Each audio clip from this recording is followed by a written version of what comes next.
이 위협 대상자는 제주도를 제외한 국내 모든 유통 채널에서 삼다수를 유통할 수 있는 권리를 얻게 됩니다. 말 그대로 제주 삼다수 전국 유통을 통으로 맡게 되는 셈입니다. 안녕하세요. 열공TV입니다. 이번 영상은 약 4천억 원 규모의 제주 삼다수 유통권을 둘러싼 치열한 입찰 경쟁에 대해 다룹니다. 광동제약, 풀무원식품, 동아약품 등 무려 11개 기업이 이 입찰에 뛰어들었고, 반대로 농심과 롯데칠성음료는 불참을 결정했습니다. 그 배경엔 과연 어떤 이해관계가 숨어 있을까요? 먼저 이번 입찰이 왜 중요한지부터 짚어보겠습니다. 국내 생수 시장에서 점유율 1위, 국민 생수로 불리는 제주 삼다수는 제주도개발공사가 생산하고 있습니다. 이 삼다수를 제주 지역 외에 유통할 수 있는 권리를 갖는 것이 이번 입찰의 핵심인데요. 그 시장 규모가 무려 4천억 원에 달합니다. 이는 기존보다도 1천억 원이나 더 큰 규모로 그만큼 전국적인 유통 채널이 확대되고 중요성이 커졌다는 뜻입니다. 이번 입찰에 참여한 기업 중 가장 눈에 띄는 곳은 바로 광동제약입니다. 광동제약은 2013년부터 무려 13년간 삼다수를 유통해온 사실상의 기존 파트너입니다. 지난해 기준 매출 9,748억 원 중 삼다수 매출이 3,196억 원으로 전체 매출의 33%를 차지했을 정도로 비중이 큽니다. 삼다수 유통권을 잃게 되면 매출의 3분의 1이 사라지는 셈이니 광동제약 입장에서는 절박할 수밖에 없는 입찰입니다. 하지만 이번엔 경쟁자가 많습니다. 풀무원식품, 동아약품, 그 외 8개 기업까지 모두 총 11곳이 제안서를 제출했습니다. 특히 풀무원식품의 참여는 주목할 만합니다. 풀무원은 그간 샘물시장에 직접 뛰어든 적은 없었지만 이번에는 ESG 경영과 물류 인프라를 내세워 도전장을 냈습니다. 풀무원 샘물이라는 계열사를 통해 소규모 생수 유통은 하고 있었지만 매출 924억 원 규모의 작은 사업이었습니다. 이번 삼다수 유통권을 확보한다면 단번에 생수 시장의 강자로 도약할 수 있는 기회입니다.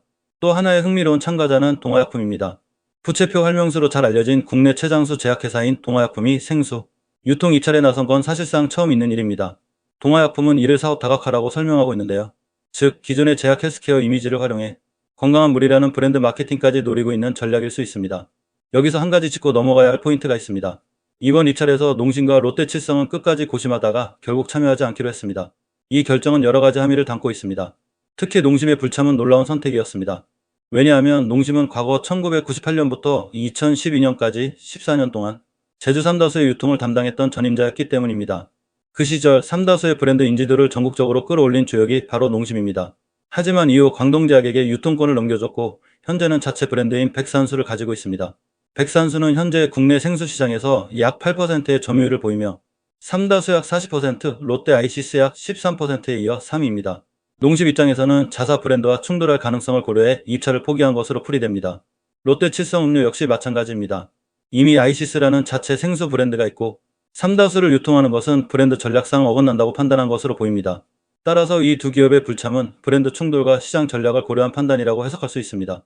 단 명심하셔야 하는 건 이 영상은 절대 투자 권유가 아니며 투자에 관한 판단 모든 책임은 본인에게 있습니다. 다시 본론으로 돌아와서 제주도개발공사는 7인으로 구성된 외부평가위원회를 통해 입찰 제안서를 심사할 예정입니다. 정량평가 30점, 정성평가 70점으로 구성된 이 평가는 오는 29일에 발표 및 심사가 진행되고 30일에 우선 협상 대상자가 발표될 예정입니다. 이 위협 대상자는 제주도를 제외한 국내 모든 유통 채널에서 삼다수를 유통할 수 있는 권리를 얻게 됩니다. 말 그대로 제주 삼다수 전국 유통을 통으로 맡게 되는 셈입니다. 이번 입찰은 단순히 물류 계약이 아닌 브랜드 전략과 유통 플랫폼을 모두 평가하는 종합 전략 게임에 가깝습니다. 유통망은 물론 ESG 역량, 지역 상생, 마케팅 전략까지 포함되기 때문입니다. 예를 들어 풀무원은 제주산 농산물 직매 등 지역과의 상생 모델을 강조했고 광동제약은 13년간의 삼다수 유통 경험을 강점으로 내세우고 있습니다. 동아약품은 생수 유통은 처음이지만 전통 브랜드의 신뢰도와 유통망, 혁신을 통한 시너지를 기대하는 것으로 보입니다. 이처럼 각 참여 기업은 자신들만의 강점을 내세우며 이번 유통권 입찰에 사활을 걸고 있습니다. 특히 삼다수 유통권은 단순 매출만이 아니라 전국 단위의 브랜드 노출과 유통 노하우를 쌓을 수 있는 플랫폼이기 때문에 전략적 가치는 숫자 이상의 의미를 갖습니다. 정리하자면 이번 제주 삼다수 유통권 입찰은 단순한 계약을 넘어서 광동제약, 풀무원, 동아약품 등 다양한 기업의 유통 전략과 브랜드, 경쟁력을 가늠해 볼 수 있는 축소된 물류 전쟁입니다. 광동제약은 생존이 걸렸고 풀무원은 도약을 노리며 동아약품은 확장을 시도합니다. 반면 농심과 롯데는 자사 브랜드 보호를 위해 한 발 물러섰죠. 7월 30일 우선 협상 대상자 발표 이후에는 생수 시장의 판도가 다시 요동칠 수 있습니다. 특히 이번 유통권을 확보하는 기업은 전국 단위 마케팅 및 공급권을 통해 향후 생수 시장뿐 아니라 H&B, 건강식품, 편의점 유통까지 확장할 수 있는 기반을 갖게 될 수도 있습니다. 이 판의 최종 승자는 누가 될지 관심 있게 지켜봐야겠습니다.